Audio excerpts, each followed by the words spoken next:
Comment je trouve les nouveaux artistes? Ça va être fâcheux parce que malheureusement, je ne sais pas faire la langue de bois. Je trouve que la nouvelle génération d'artistes ne prend pas le temps déjà d'apprendre le métier. Contrairement à ceux d'avant, on n'avait pas d'artistes avant qui ne jouaient pas d'instrument. Il n'y en avait pas. Ou alors, même s'il y en avait vraiment très peu, encore que moins. Je ne suis même pas sûr parce que quand je me suis renseigné sur Dean Abel, c'était un super musicien. Henry Joe et tout le reste, c'était vraiment des super musiciens. Ils jouaient au moins d'un instrument. Sinon, ils avaient les fondamentaux. Parce qu'avant, pour enregistrer un disque, il fallait faire une maquette soi-même.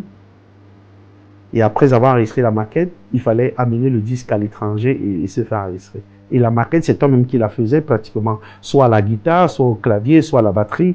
Donc, non, aujourd'hui, les artistes qui naissent veulent directement briller. Mais oublie les fondamentaux. Tu ne peux pas conduire une voiture si tu n'as pas le permis de conduire. Et je connais des gens qui n'ont pas eu le permis en allant à l'école, mais au moins en se renseignant. C'est-à-dire que ton papa a le véhicule à la maison, tu lui dis, papa, j'ai envie de démarrer la voiture, on démarre où? Il te dit, papa, mon fils, on démarre ici. Mais beaucoup d'artistes aujourd'hui naissent, ils sont attirés par la starmania, qui n'est pas mauvais, mais le minimum, c'est de savoir au moins ce qu'on fait. La définition de la musique, 1. De 2, si tu veux jouer une chanson, elle joue en quelle tonalité? C'est le minimum à savoir. La musique a les codes.